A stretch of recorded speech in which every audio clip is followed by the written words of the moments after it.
Тргнавме недалеко од Скопје кон населбата Илинден. Селото Кадино е нашата дестинација овој пат.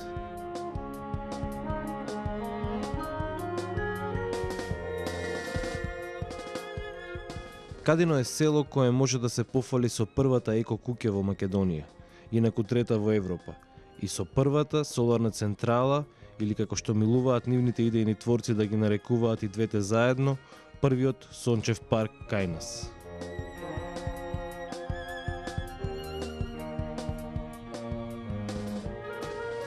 Користењето на обновливи и алтернативни извори на енергија во Европа е дел од националната стратегија на повеќе европски држави. Резултатите од нивното искористување се повеќе од задоволителни. Нивното користење во секојдневието на многу семејства низ Европа им го прави животот многу поекономичен и пред се поеколошки.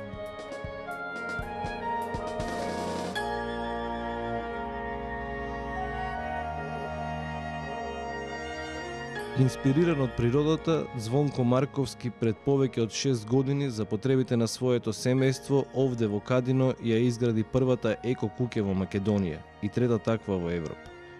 Кога пред 6 години Телма имаше чест прва пред телевизиската јавност да ја покаже оваа еко-куќа, онаа со што сакаме овој пат да ве запознаеме беше само идеја.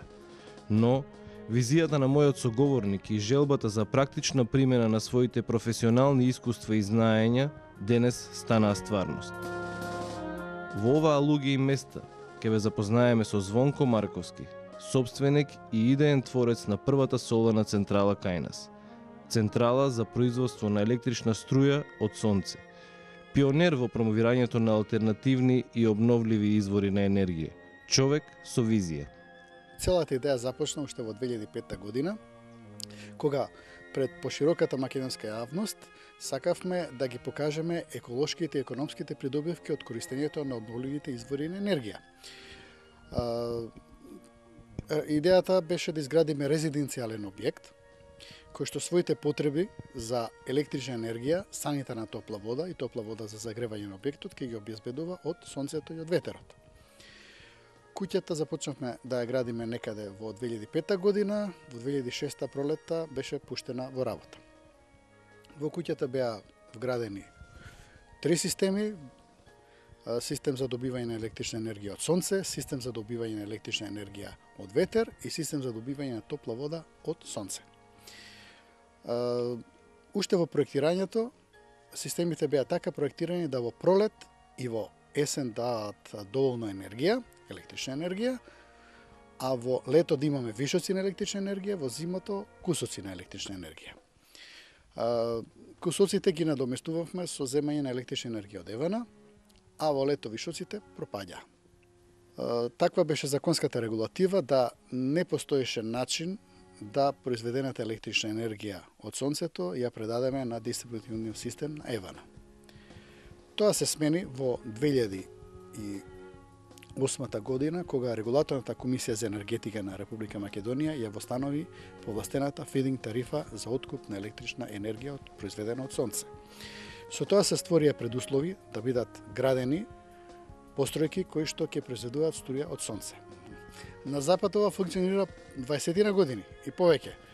Германија, која што е лидер во Европа во искористувањето на обновливите извори на енергија, имаше државна стратегија што е донесла во 1998 година, се викаше 100.000 сончеви покриви за искористување на електричната енергија. Идејата беше на 100.000 покриви да се постават системи кои што ќе произведуваат струја и ќе ја предаваат на нивниот дистрибутивен систем. И рачуна по истекот на тој период кој ќе се монтираат 100.000 системи, да имаат струја добиена од сонце со ред величина како 1,5 нуклеарка Кршко.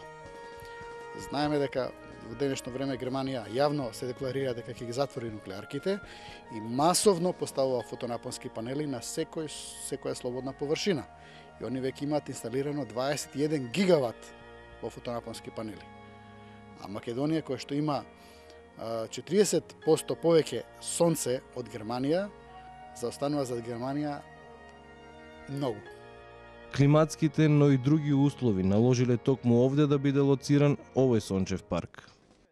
Климатските услови во општина Илинден се многу добри, затоа што пирка ветер, значи се разчистуваат маглата и облаците, што во Скопје се честа појава, овдека е чисто небото, чисто сонце имаме и условите за производство на струја од сонце се одлични. Местото е одлично. Меѓутоа имаше и некои други предуслови зашто баш ова место беше искористено. Најдовме на добар прием во администрацијата во општина Илинден да ни помогнат околу издавање на сите потребни дозволи. Сепак беше нешто ново и они беа заинтересирани и ние бевме заинтересирани тука да направиме централата и да ја промовираме општината. Така да општина Илинден стана прва општина на чија територија беше изградена фотонапонска централа. Општина Илинден во моментов има 3 централи изградено и уште една се гради. Генерално во Македонија има помеѓу 2000 и 2200 сончеви часови годишно. Меѓутоа, истражувањата покажаа дека регионот околу Преспа е најдобар и најиздашен во однос на тоа вложена опрема и добиена електрична енергија. Регионот на Преспанско езеро е добар за поставување на сончеви централи, затоа што е малце на повисоко место од останатите делови во Македонија, каде што има сонце, нема многу магла, чисто е местото и е, според мене, едно од најидеалните места во Македонија. Али, како што кажав, целата територија на Република Македонија е одлично место за поставување фотонапонски панели. Впрочем, во нашето знаме и сонцето. Нели? Кога ја направивме куќата и системите, иако беа планирани вишоците на електрична енергија кои пропаѓаа, ми беше некако криво зашто пропаѓаат, тие го частевме евана. Кога се востанови фининг тарифата, ние заклучивме сега е времето да скокнеме еден чекор напред, едно ниво погоре и да изградиме и првата фотонапонска централа. Што се покаже како одличен потек, фининг тарифата тогаш беше многу поголема него сега и сега е одлична. И влеговме во тој проект и изградивме централата. Меѓутоа самото градење централата за нас беше многу полесно затоа што имавме искуство. Имаше некои други проблеми тогаш, бидејќи беше почеток, а знаеме сите почетоци се тешки. Законската регулатива беше донесена, меѓутоа подзаконските акти не беа, па така да наидувавме на многу субјективни и објективни сопки, пречки, не знам како да ги крстам, кои успешно ги пребродивме и ја донесовме целата процедура до крај, до оној момент до потпишување договор со МЕПСО, од кога се стави во законска рамка целиот тој процес. За оние неупатените во сето ова, еве како функционира една сончева централа. Па видите, самата централа е прилично мала по својата моќност, само 10,2 киловати. Меѓутоа е значена затоа што е прва. Опремата што е вградена во фотонапонската централа е опрема од нашите партнери, долгогодишни партнери, Фотоват Франција и СМА Германија. Принципот на работа на фотонапонската централа се базира на принципот на фотоефект. Значи, под дејство на светлината, ајде се вратим во средношколските денови, под дејство на фотоните од светлината настанува избивање на електрони од последната кристална решетка на атомот на силициумот. Тие слободни електрони се насочуваат, се канализираат, а секое движење на електроните електрична струја низ проводници се дистрибуира натаму. Фотонапонскиот панел произведува еднонасочна струја, неопасна по животот на луѓето, 12 или 24 волти. Овој еднонасочен напон се собира од сите панели, се носи во инвертор, каде што се трансформира во 220 волти 50 Hz и како таков се предава на дистрибутивниот систем на ЕВН. Значи, вака кажано е едноставно, меѓутоа поставувањето на централата захтева многу стручно знаење. Фотонапонските панели кои што ги вградуваме е придружена со фабричка гаранција од 25 години на ефикасност, а животниот век е проценат на 40 и на 45 години. Тоа значи вие ќе го поставите системот, а вашите внуци ќе го симнат.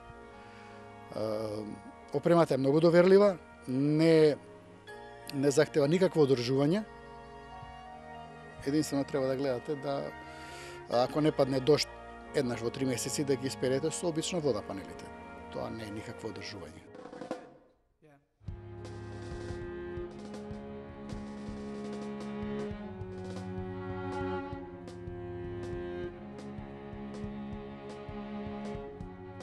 Централата е пуштена во работа пролетта 2009 година.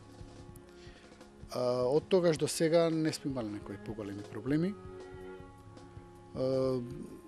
Процентуално не е еднакво производството на струја во летните месеци, во зимските месеци. Во трите зимски месеци се најлоши и најмалку е производството тогаш, меѓутоа тоа се надополнува во останатите 9 месеци. Така да просечно годишно се остварува прилично струја. Мерено во овие 3 години додека работи системот кај нас, забележавме дека во месеците април, мај, јуни и јули се случува да панелите работат со 120-130% од нивната моќност. А во јули да работат со негде 80% од моќноста. Меѓутоа во лето има повеќе сончеви сати, па тоа се надоместува. Во централата се вградени два типа на системи, значи полуфиксен систем со мануелно менување на аголот на насочување на сонцето и има два тракера. Тоа се да се пофалам првите македонски тракери произведени во Македонија. Тракерот е уред кој што го следи движењето на сонцето од исток кон запад. Процентуално се добива околу 25% повеќе енергија со тракерот отколку со полуфиксен систем, односно со фиксен систем. Што е подобро? Па сега зависи од локацијата. На места каде што има ветер, не би препорачал да се ставаат тракери, се оди со полуфиксен систем. А на места каде што нема ветер, таа добивката ќе биде поголема ако се стават тракери.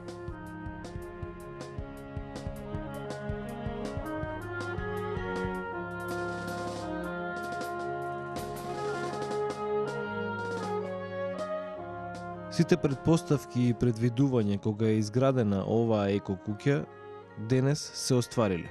Куќата беше позната по тоа дека беше трета мерна енергетски независна куќа во Европа.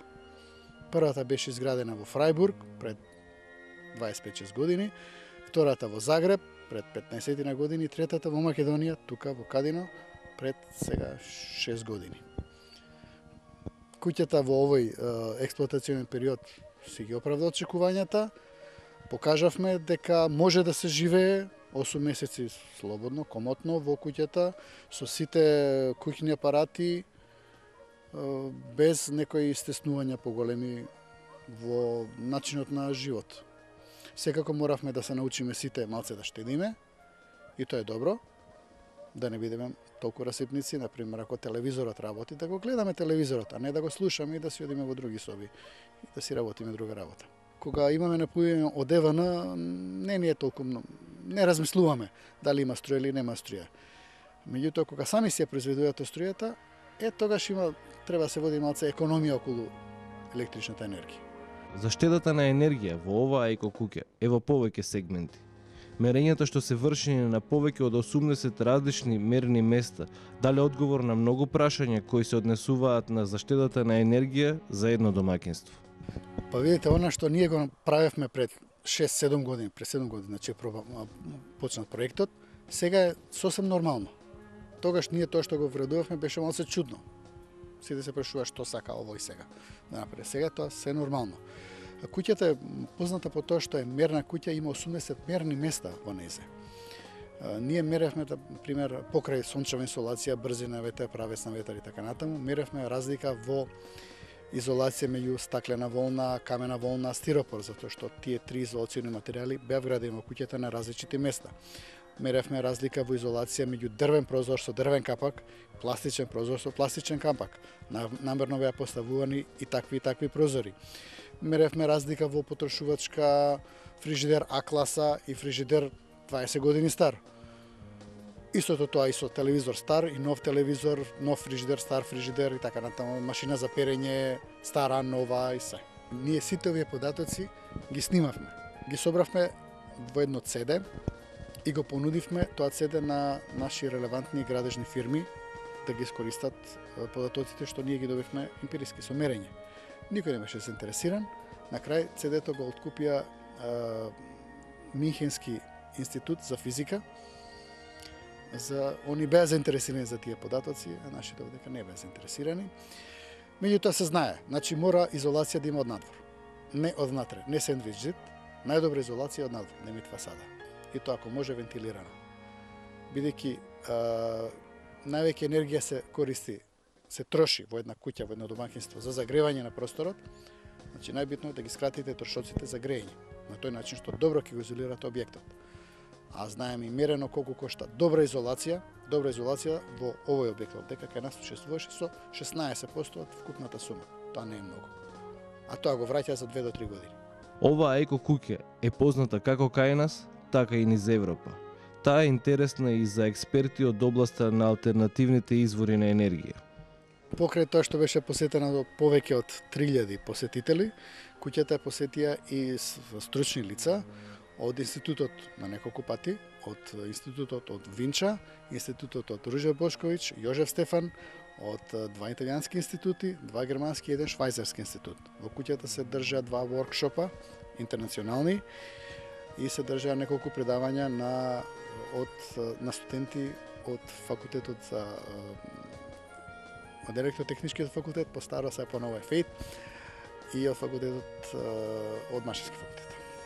Беа задоволни од она што го видоа, беа задоволни од резултатите што ги измеривме, беа задоволни од иновативните решенија во куќата што беа вградени. Во куќата, да кажеме, е вградено иновативно подно грејење и куќата пред главна грејна сезона и по главна грејна сезона се загрева од сонцето, од ништо друго. Во главната грејна сезона таа вода предгреена од сонцето и од ветрот само се догрева, а друго е да догреете вода, а друго е да загревате од почеток, од нула. Визиите на мојот соговорник не застануваат со овие два проекти. Веќе наголемо се размислува за тоа како да се складираат вишоците од електрична енергија произведена од сонце. Во план ни е изградба на една станица за, како да кажам, да изнајдеме нов начин за конзервирање на енергијата од сонцето што имаме превише во летото. Еден од начините е да се врши електролиза на вода. Водата ќе се разложи под дејство на електрична енергија добиена од сонцето на водород и кислородот.